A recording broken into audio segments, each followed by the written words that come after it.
ദൈവത്തെ പാടി സ്തുതിക്കുവാൻ പക്ഷികൾക്കും പക്ഷിമൃഗാദികൾക്കും എല്ലാം കഴിയും. പ്രഭാതം നമ്മുടെ ജനൽ ഒന്ന് തുറന്നിട്ട് കഴിഞ്ഞാൽ നമുക്ക് കിളികളുടെ ശബ്ദങ്ങൾ കേൾക്കാൻ കഴിയും. അവരെല്ലാം ദൈവത്തെ സ്തുതിക്കുക എന്നാണ് വേദപണ്ഡിതന്മാരൊക്കെ അഭിപ്രായപ്പെടുന്നത്. അങ്ങനെ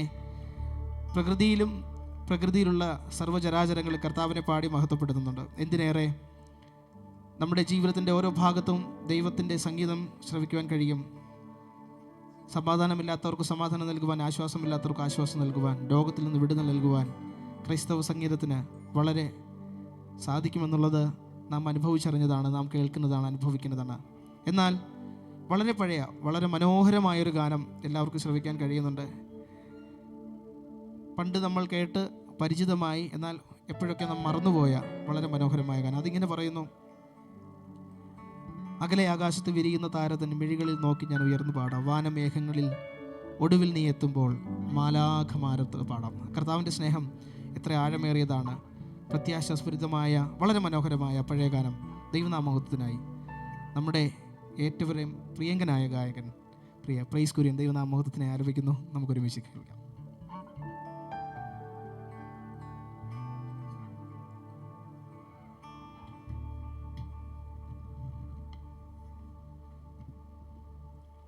Praise the Lord.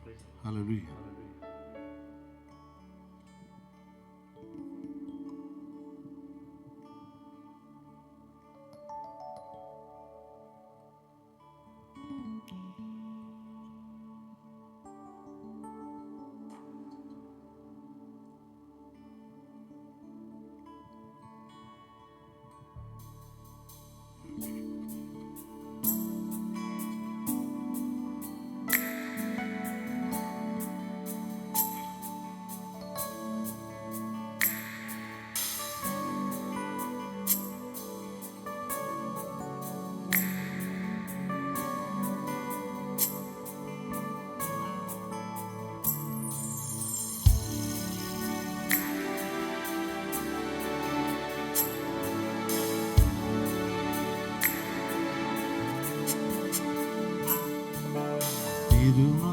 തിരുനാമകീർത്തനം പാടുവാനല്ലെങ്കിൽ നാവെനിക്കെന്തിനു നാഥാ?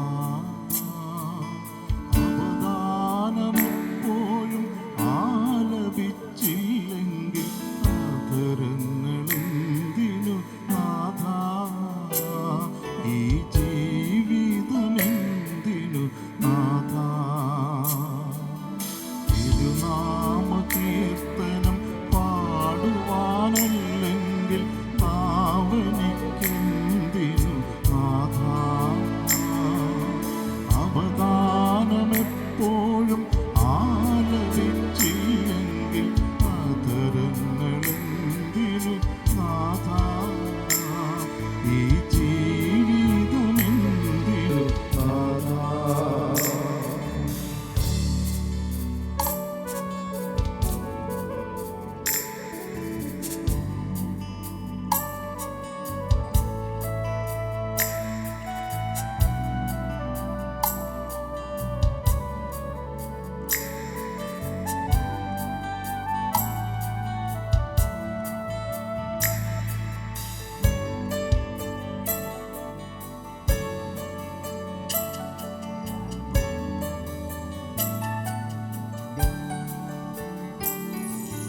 അകലെ ആകാശത്തു വിരിയുന്ന താരതൻ മിഴികളിൽ നോക്കി ഞാൻ ഉണർന്നു പാടാം.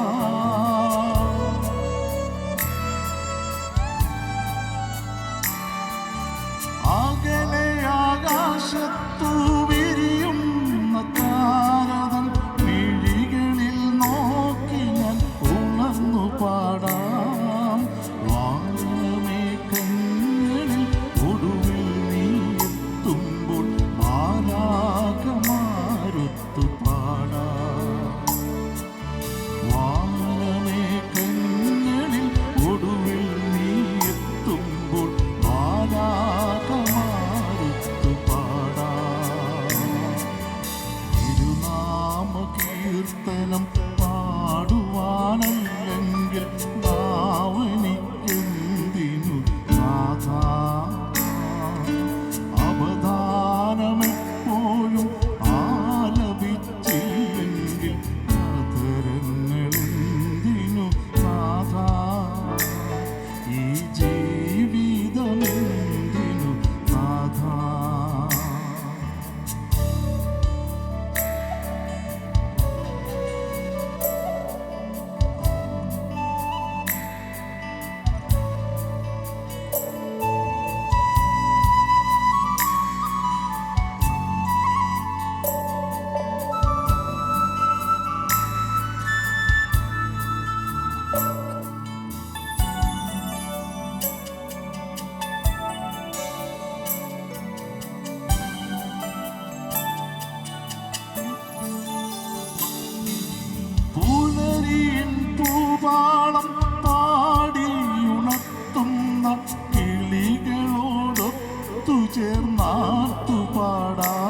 ചേർന്നാർത്തു പാടാം.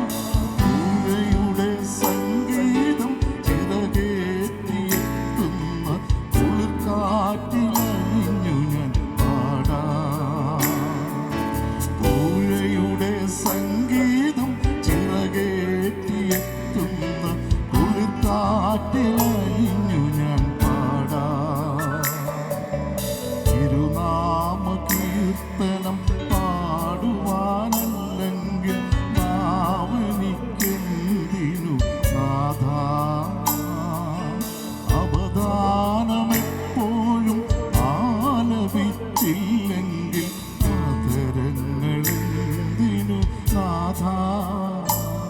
ഈ ജീവിതമെന്തിനു നാഥാ? തിരുനാമ